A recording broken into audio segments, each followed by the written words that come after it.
So if you're an LP provider, you're collecting all the coins that are coming into LP. And I know, yeah, you trade some out of this side, they go to the other side, but like they trade back and forth and they end up making larger LPs and LPs. And it's the people that are in those LPs that are actually making money off of this. Well, LPs will always experience some permanent loss, even on the smallest trades, unless they're compensated or they withdraw and the price goes back up in the one thing. Any other chain, I agree with you 100%. There's pools here that you will only experience permanent gains. Everything started at $1 million to 1. If you started something with a penny and it goes to parity, you million X in your LP, and you'll get the tokens, right?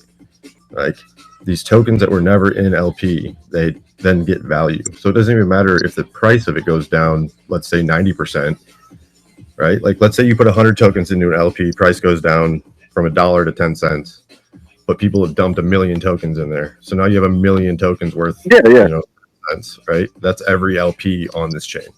Right, but for the way impermanent loss math works is like if you were to have just held those tokens liquid in your wallet instead, you would have been up more. Yeah, you still may be up, like versus $1, but you would have been up versus $1 more if you had just held those tokens liquid. And that's where the incentives have to come into play to compensate you for that difference. Yeah, bro. Like you're not fully understanding how Pulsechain works. This what you're saying, and impermanent loss is true in every LP on every other chain. I'll give you that. It's just not how it works here. It's the same formula. X times Y equals K. Both things might go up versus $1. So you feel like you're still up, but you would have been up more had you held liquid. It's not true. That's literally how it works. It's not, though. If Pulse is the same price right now as it was when we launched, right? And it basically is. If you're holding Pulse, you still have the same exact number of Pulse. If you cut that in half and put it in with Pulse and Pulsex into the LP, even in V1, where you're not getting fees, right? Everyone dumping from the Sacrafice into that pool that has not ever bought them out just gave them to you. You now actually have more coins in your wallet than you did when you started your LP. And we're still at SAC. Sonny, what Jesse's saying is if you would have held those coins and the price went down, you could buy more of those coins with what you had in your DAI version of it than if you would have just LP'd it. That's what he's saying. That's what impermanent loss is. I get that. So you would have made more money. So that means you lost. You lost in compared to holding it. No. That's why you lose in impermanent loss. Money on the cells. You're accumulating more coins. So like if there's only 1 billion Pulse in all of LP right now, right? And they go and dump 2 billion Pulse into the LPs. That means there's now 3 billion Pulse in LP.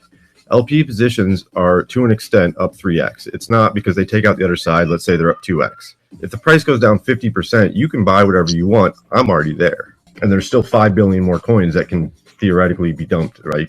Total supply. But what does that do to the ratio when you have 1 billion in those pools and now there's 3 billion in those pools?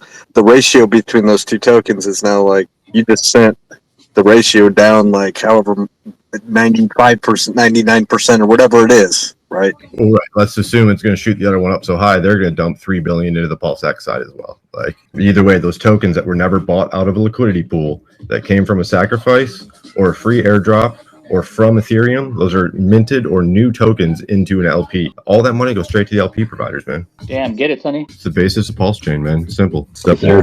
Somi had a big post about the farms the other day, right? And like, I don't know if anyone here is in that V1 farm and did it like day one, but like you're like 4x up on your tokens. Dude, it was raining tokens on day one, minute one. I was there for sure. That was the ink side, right? So the ink is just the payout. If you actually go back, look and see how many tokens you actually put in that pool. If you've been in since like week 1, go find the transaction and then look and see how many tokens are in it now.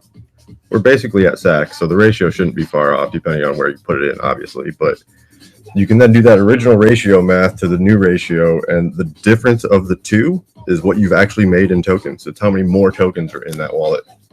You'd be surprised. Yeah, no, I've been spreadsheeting. I remember we talked about this a while back. So track it via spreadsheet, how many coins you have, and then you got to then make sure you're taking into consideration today's price, and then and then you can do the math from where you started to where you're at now. And yeah, I can, at least for me, I can confirm I've made some nice gains doing that way. But you have to spreadsheet it. Everything in the farms, it's backwards. It's a trick. Everything with a high APR, you actually are going to take your impermanent loss. Everything with a low APR, you're actually going to get more coins from what we were just talking about, and you're going to get that paid out in ink. So like that Pulsex pool with its 20% or 5% or wherever it's at now, I don't even look anymore. I just know it prints. It's actually the best pool because people are dumping Pulse and Pulsex, and you're actually getting more of those tokens in your LP versus just the ink payout.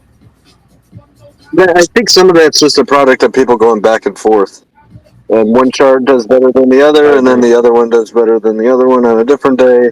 You're just bouncing back. You're just bouncing back and forth.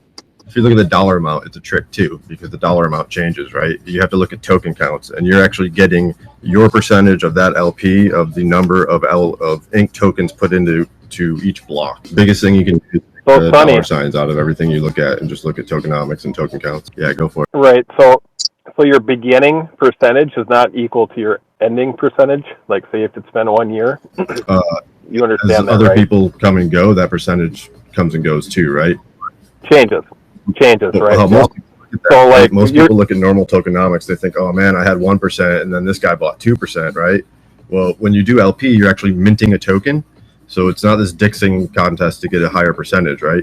The more people that are in your LP that add that percentage, you may feel like it's getting smaller, but their money is helping you make more money because there's now more liquid. That position is actually bigger, and it would cost more to get the percentage that you now have.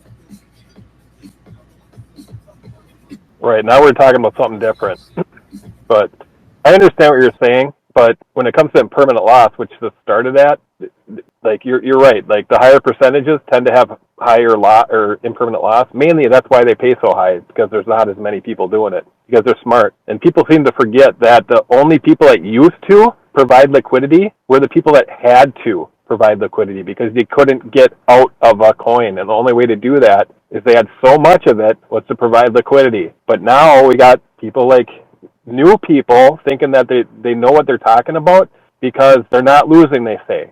But like Richard says, since you guys have been talking about him, he says, if you just hold your bag, you'll do better. Meaning that you're right. If it goes from like $100 down to $2 and back up to $100 and then you get out, you're right. That 1% you made over a year has accumulated, and you've done pretty good rather than holding it. But if you, like most people on Pulsechain are new and they're not long-term holders, they're not going to hold through a cycle. They're not going to hold through 2 cycles. They're going to pull it at the top of the bull market and sell. And at that point, they have lost.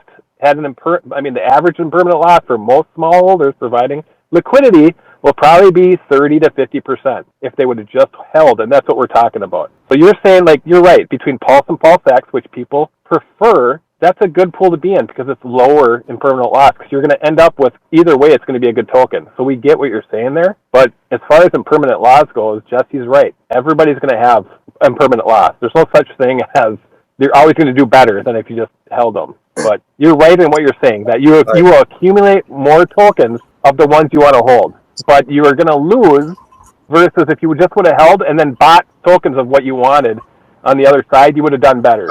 And that's what we're trying to explain. I agree with a whole lot of what you're saying, and I fully understand that they made this word up, impermanent loss. Like, it just sounds scary, right? It means not permanent loss. Like, I feel they literally made that term up to scare people from doing LP because LP is the actual printer. Richard made the most liquid chain there is, right? Imagine Bitcoin when it started and didn't have a liquidity pool. They slowly built that into all these pools, right? All we did was relaunch that and bootstrap all the pools. We skipped 15 years. We are all of crypto now, and this is just a pump. It's just going to pump it from crypto. Whether you believe it or not, cool. The math is there. It's arbitrage and liquidity. I want those people, the 90% that are actually going to lose money, because people do, right? They buy tops, they sell bottoms. They do all of this with emotion.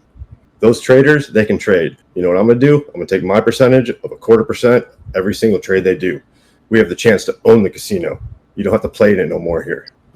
Spoken like a brand new LP person. But here's the thing. If you had your Ehex and Phex, and you're providing liquidity, tell me how awesome you did.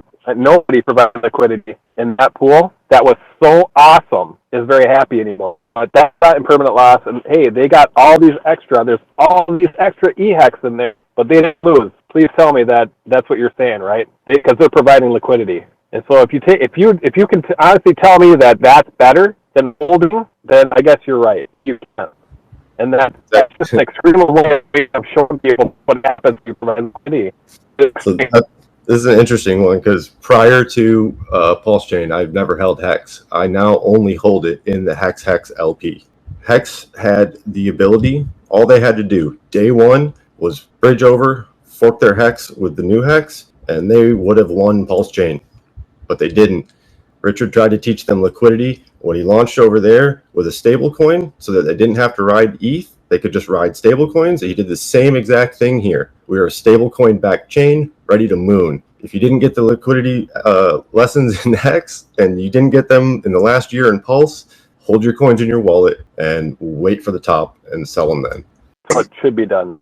Most people here are people that are saying, hey, provide liquidity, and you're teaching them to, but you're teaching young people to do it because they're going to lose money. And that's what we're trying to tell people. Impermanent loss is scary because the problem is that you're sitting there and you're like, oh, out of my $1,000 liquidity, I earned $20 today. And so that's all you see. And then 6 months later, you're ready to sell it. Pull your liquidity, you sell it. And you're like, yeah, I just sold my $100 plus, $100 I earned in fees, right? But in reality, the same person held that $1,000 in their wallet actually sold for, $2,500. And that's what people don't see. That's what you're not seeing is that you see what you're getting paid every day. But in the same somebody that's going to be providing LPs like nonstop, which is awesome, and that's the way it should be. But the majority of people, which is 8% of them, aren't you. So you're teaching somebody to lose money because they'll never understand it like you do. They don't have long. So when you come out and say, hey, Pulsechain's different, it's only permanent wins, you're starting to sound very sketchy to me. I'm not saying you're doing it on purpose, but you can't say something and expect you're not going to get blowback from when they lose their money because, hey, money told me to provide LP, I'll make money no matter what because this is Pulsechain. And then I pulled it out, just found that extra morning I wouldn't provided. And so permanent loss is a real thing. It's just a term saying, hey, be careful of this.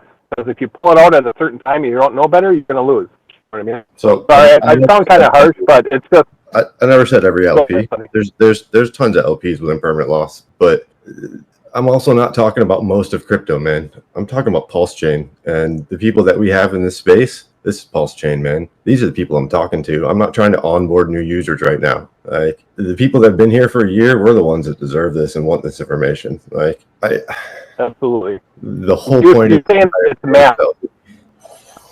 Go ahead. Now look.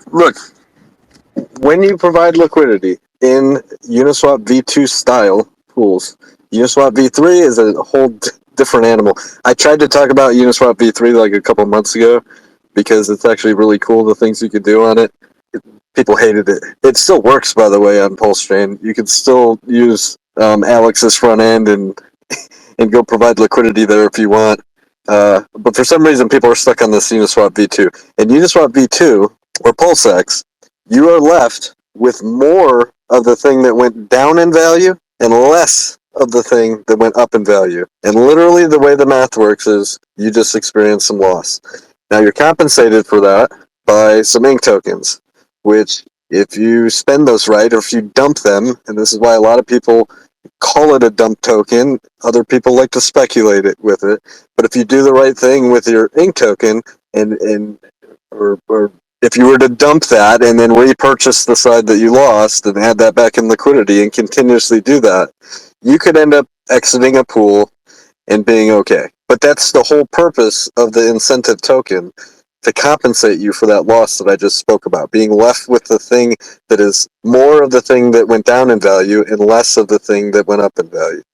So let's touch on one-to-ones for a minute, right? Let's take Pulse and PWETH. They're one-to-one in the code, will be forever. Pair those together in liquidity and make trading fees and whatever off of it, right? Yeah, things that are always one-to-one. So stablecoin pools, for example. Right. Risk versus reward, that's where we start, right? So here's two things, always like a stable swap pool with, as long as the stablecoin doesn't depeg, those are often the most profitable liquidity pools because the range is always super tight, 99 cents to $1.01, whatever it is. They bounce around. On the other end of the spectrum, we pair anything to one of those coins, right? We pair Pulse to a stable coin. We pair Ink to a stable coin, right? Obviously, 100% in permanent loss. You're better off holding it no matter what, right? Like, I fully agree. That is the range of risk versus reward. What I'm talking about is in the middle of Pulse and Pulsex, right? They're, let's just say for math right now, they're 1 to 3. Now, let's say they go together for the next 10 years at 1 to 3. You never experienced impermanent loss. You made all your trading fees, and whatever got sold from either side that was never bought out of a liquidity pool and came from an airdrop is now in that pool. Yeah, you're kind of right there because it may have bounced around a little bit, but as long as you're exiting at about the same point that you entered, 1 to 3, then yes, you just made fees along the way. You didn't really experience any loss. And you made more tokens because people that never bought them out of liquidity sold them from the airdrop. That's a huge part of the whole chain. Yeah, that's the fee. That's the fees I'm talking about. No, that's not fees, bro. Fees are 0.25% of every trade. Done. I get that. You get that in LP, unless you're in V1, right? In V1 and V2, it does not matter. If someone sold something that they never bought out of an LP into the LP providers are the one that are making money off of it. But you're still, if somebody sold something, they're leaving you more of that thing that just went down in value that they dumped to you, and they're taking away the thing that just went up in value, but they're leaving behind a little bit of dust for you, the fee. Let's say, just theoretical, because I want to paint a picture that you can see, okay? Let's say there was only one provider for liquidity on all of Pulsechain for Pulse and Pulsex. And at launch, he put in 100 Pulse and 100 Pulsex. And for the last year, we traded billions and billions and billions of them. Are there not billions of them now in the LP? If it's a tight range and it's billions back and forth, no tight range, dude. I only use Pulsex V2. I don't have ranges. I do not use anything Uniswap. Like, I use what was designed for this chain because it's specifically designed for this chain. But you can't have billions on both sides unless, like, people are. All right, so you put 100 and 100 in, right? I sell. Let's say I go crazy price impact because the chain just launched, so I sell 1 million Pulsex and price impact or whatever. I get 90 Pulse, right? So the next guy comes over and goes, "Oh man, look at that 1 million Pulsex." So he jumps 1 million Pulse, and let's say he gets 900,000 Pulsex. Those two pools even out. There's now 50,000 and 50,000. That's not how that works. That's not how that works. You're forgetting to take out the other side. I just did take out the other side. The dude rebought it, right? It just goes back and forth and back and forth and back and forth.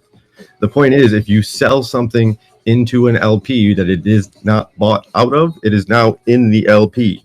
If the other side of the LP happens to also have that magic power, Sonny? It does the same thing. So, Sonny? Yo. Okay, so I want to speak linear here. I want to paint a picture. So, take a pool, and you want to look at a pool and put lines down it.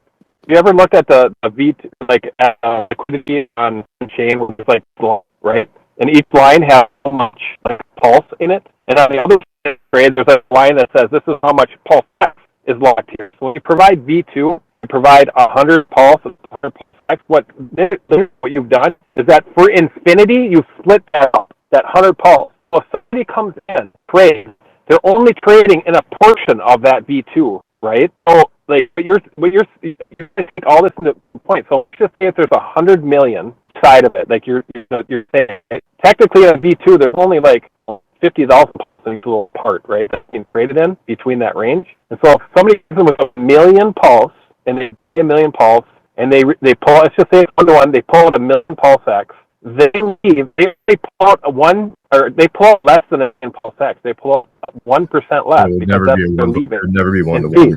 You know, if you have 100 and 100 and you start, I'm just saying, 99% price. I'm saying math wise, right? So they put 1 million, so there's 101 million pulse. And they paid typically, what perfect world, they get 101 million Pulsex, but they don't. They only get they only get 1 million, just 1% less than 1 million, right? So they leave 1,000 in the pool. And then 1/4 of that pulse goes to burning in the pulse thing. Well, in the pool, there's 0.75. I'm doing math easily for you here. There's actually only 750 pulse X extra left in that pool, because you know what I mean. And so it's gained a little bit. Let's say right, but it's not. They're taking out and they're leaving a little bit. And that's what, if you're there for 10 years, that your percentage of that, if you're the only one providing that, and if there's a billion pulse was traded into it, you have 1% technically, or 0.75% of that should be left in the pool. You're right,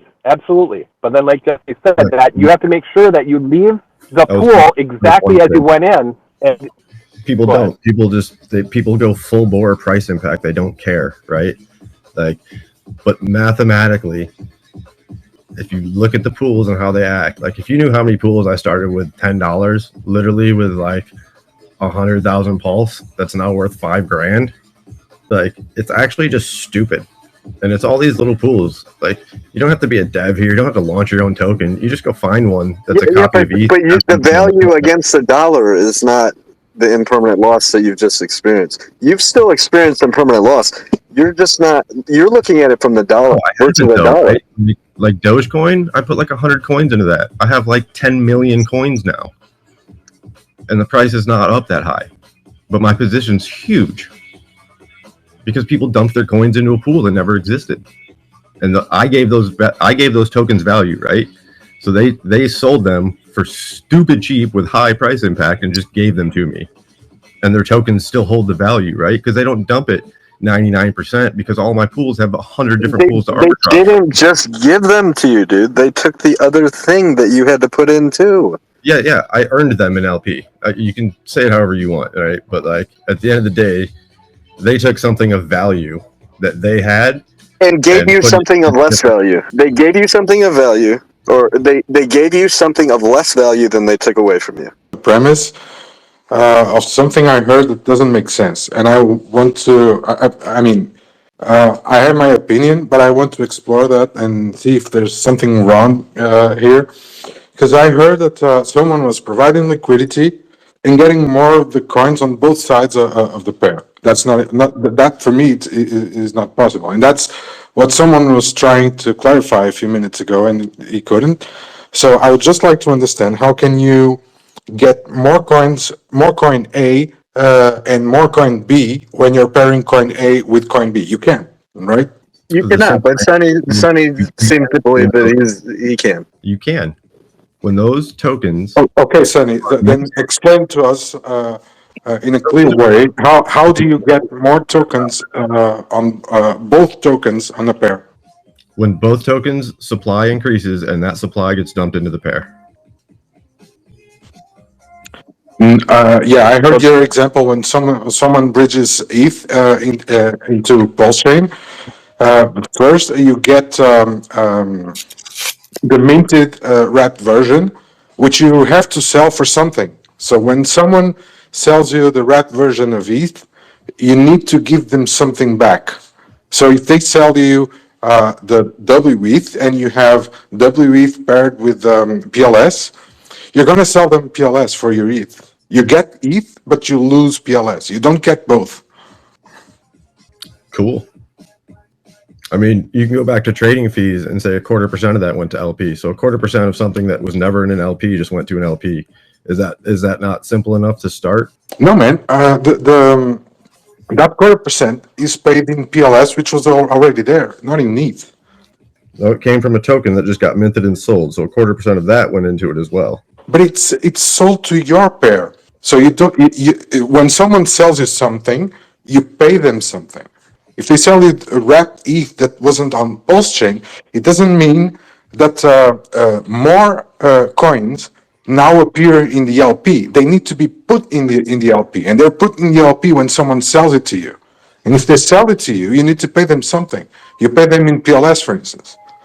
So if you pay them in PLS, yes, your pool gets more wrapped ETH, but you lose PLS. You don't get more of both. And that's just, you still haven't convinced me of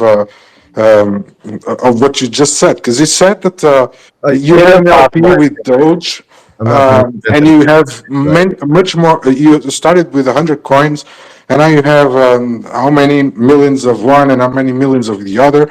That's just not possible, man.